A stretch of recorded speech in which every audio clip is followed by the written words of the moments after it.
it's Froggy, and I'm back again with another episode of C14 Dating. So we just made a huge mess up, and Augustine yelled at us, and now we're upset trying to get some lunch. Sighing, I tore the Swiss cheese absent-mindedly, my fingers fumbling as I tried to contain my feelings. It was a battle, though.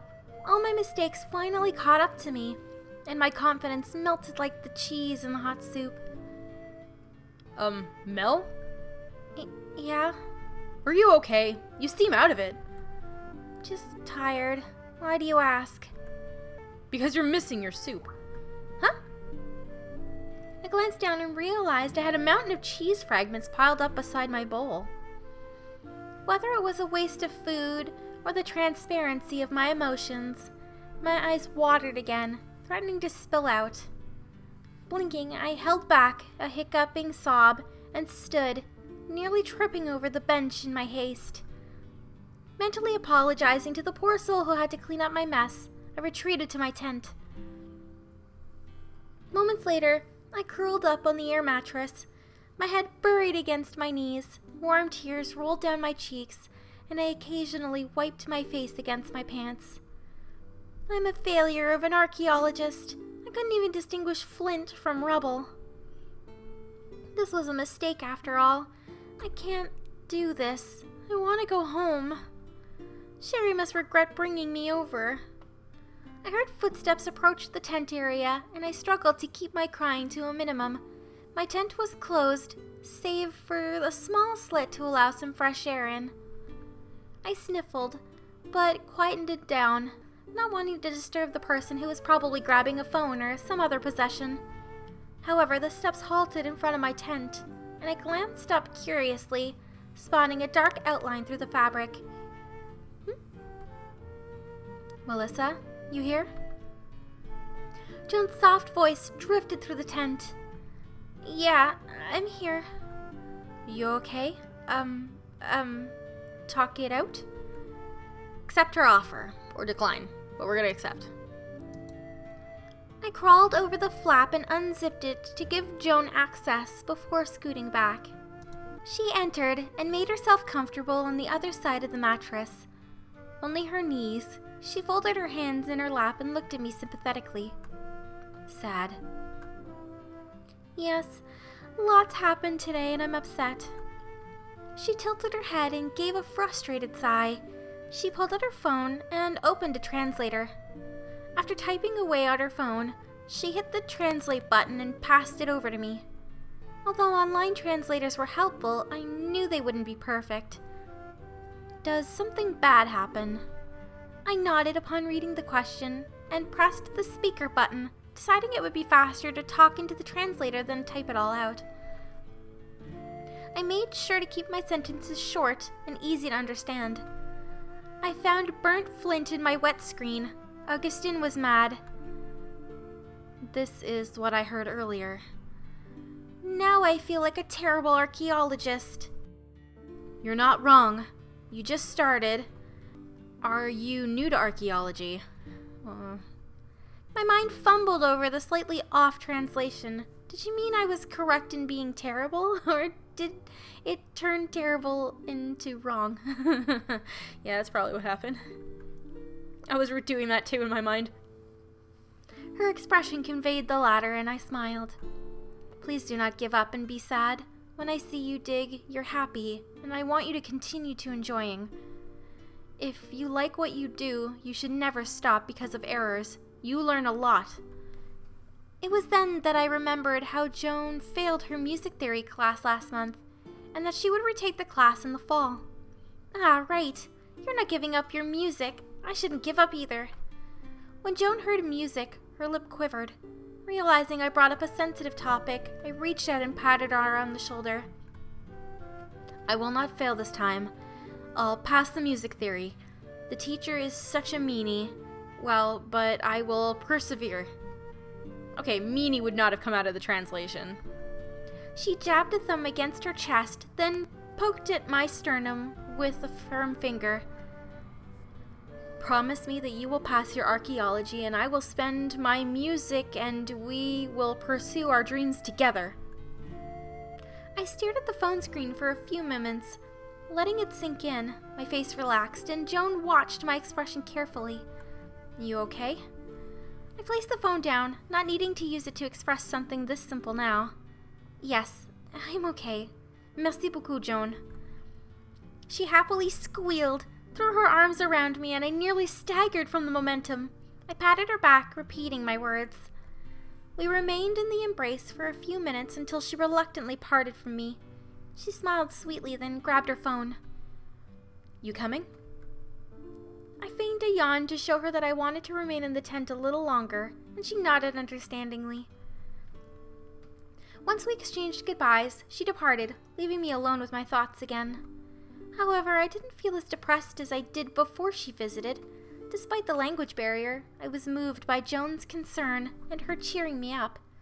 Not everything needed words.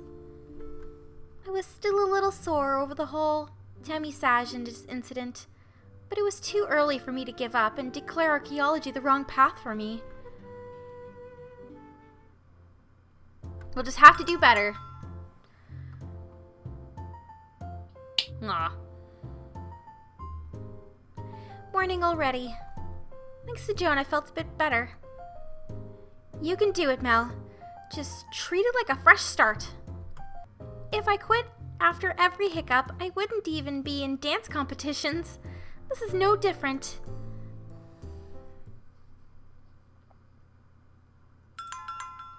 Lab success. 2 more objects to clean in the lab today. Good luck. So 17 craft sticks, toothpicks. 3 points away. Okay, that's good. So 6, 12, 11. And the brush. 1 point off. You did a decent job. Not amazing. C14 dating. Radiocarbon dating. Ooh. Success at volunteering. Oh, cute. I alternated between emailing my parents and checking adorable bunny videos on my laptop. The shift had finished, and people were dispersed around the museum as usual. Hendrik and DeAndre piled the trays to return to the storage closet for another day. While they did, I could hear them chit-chatting in French. I logged off and stretched one arm. I casually twirled the chair around to face the others. DeAndre noticed while Hendrik disappeared down the hall momentarily. All up to date? Yeah. Fired off a quick response to my folks. They appreciate all of the pictures, but Dad's disappointed I haven't dug up a dinosaur yet. I think that's a completely different field. Oh, DeAndre. Sorry. I was going to mention before I forget again that we received drawings and thank you letters from the elementary school. Aw, really? How sweet of them. Very. They wrote down their favorite events during the whole tour. Can you guess what they mentioned the most? Here. Grabbing a stack of papers, Hendrik spread them out like a deck of cards and tapped one of the drawings. DeAndre and I rifled through them while Hendrik translated some of the sentences. One paper caught my eye. It showed a crude humanoid shape with fangs, outstretched arms, and yellow lines all over his face. Oh, come on. I'm not that hairy. Got a goatee all wrong, too. Despite the complaints, DeAndre chuckled and stroked his chin.